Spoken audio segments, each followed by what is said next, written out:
আজ আমি আপনাদের কাতলা মাছের ঝোল রান্না করে দেখাবো সবজি দিয়ে, একটু নতুন ধরনের। এই কাতলা মাছটা পাকা মাছ, নুন হলুদ দিয়ে মাখা আছে। এবার এটাকে ভেজে নেব। ভাজার পর যা যা ইনগ্রেডিয়েন্টস লাগবে সেটা আপনাকে দেখাচ্ছি। কাঁচকলা নিলাম কেটে সরু সরু করে, তার সঙ্গে একটু পেঁপে নিলাম, তার সঙ্গে 3 পিস আলু নিলাম, একটু টমেটো নিলাম, একটু ধনেপাতা কুচি নিলাম, দুটো লঙ্কা নিলাম, কাঁচা লঙ্কা। তার সঙ্গে মশলা দেব হচ্ছে আপনার জিরের গুঁড়ো, ধনের গুঁড়ো, লঙ্কার গুঁড়ো, আদা পেস্ট, নুন, একটু গরম মশলার গুঁড়ো, একটু হলুদ। এবার রান্না শুরু করি। প্রথমে তেল দিয়ে নিলাম কড়াতে, একটু গরম হলে প্রথমে আলুটা ছাড়লাম, তারপরে কাঁচকলা ছাড়লাম, তারপর পেঁপে ছাড়লাম। আগে এটা ভেজে নিই, ভাজার পর মাছটা ভাজলে তাহলে তলাতে আর কড়াইতে লাগবে না। এই জন্য সবজিটা আগে ভেজে নিই ভালো করে। ভাজা ভাজা হয়ে গেছে, এবারে তুলে নিচ্ছি। তুলে নিয়ে মাছ ছেড়ে দেবো ভাজার জন্য।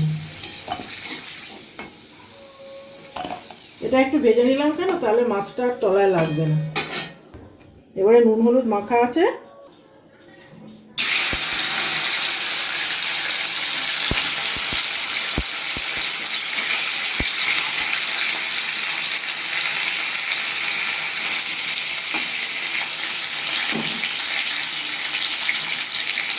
এবার মাছগুলো ভাজতে দিয়ে দিলাম।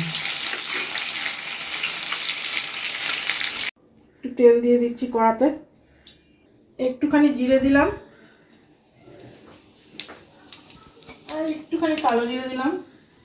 এই যে দেখুন, ফোড়ন দিয়ে এই ভাজাগুলো আবার ছেড়ে দিচ্ছি।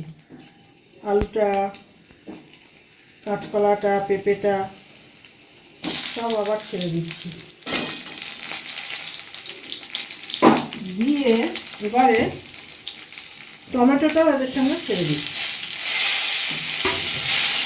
দিয়ে ভাজা ভাজা করছি। করতে করতে একটু নুন দিয়ে দিলাম।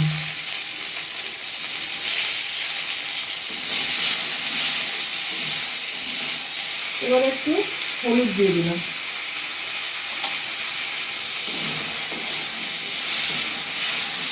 ভাজতে ভাজতে সব মশলাগুলো একে একে দিয়ে দেবো। এবারে আদা দিয়ে দিলাম।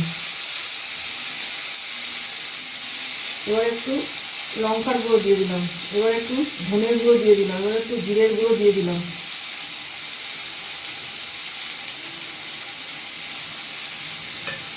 মশলাগুলো দিয়ে একটুখানি টমেটোগুলো কিন্তু সব বীজ ছাড়িয়ে দিয়েছি। এবার একটুখানি জল দিয়ে এটাকে ভেজে নেব।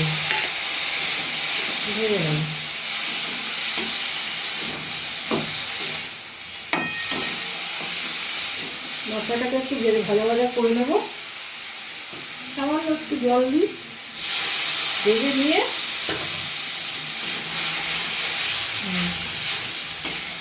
নিয়ে জল দিয়ে দেবো।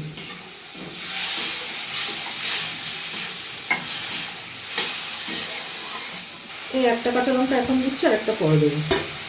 ধনে পাতাটাও পরে দিয়ে দেবো। একটু নেড়ে নিই।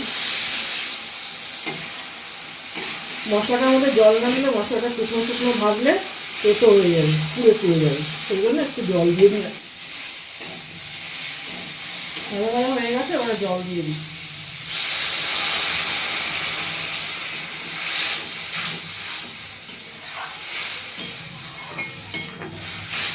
জল দিয়ে এবারে ঢাকা দিয়ে দেবো, সেদ্ধ হতে সময় দেবো।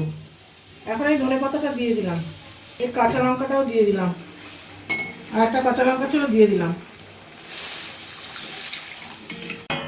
ঢাকা দিয়ে দিলাম। এগুলো সব সেদ্ধ হয়ে গেছে, আলুও সেদ্ধ হয়ে গেছে। এবার মাছটাকে ছেড়ে দিলাম। ঝোলটাও অনেকটা শুকিয়ে এসছে। এবার একটু গরম মশলা দিয়ে দেবো, সামান্য একটু গরম মশলা দিয়ে দেবো।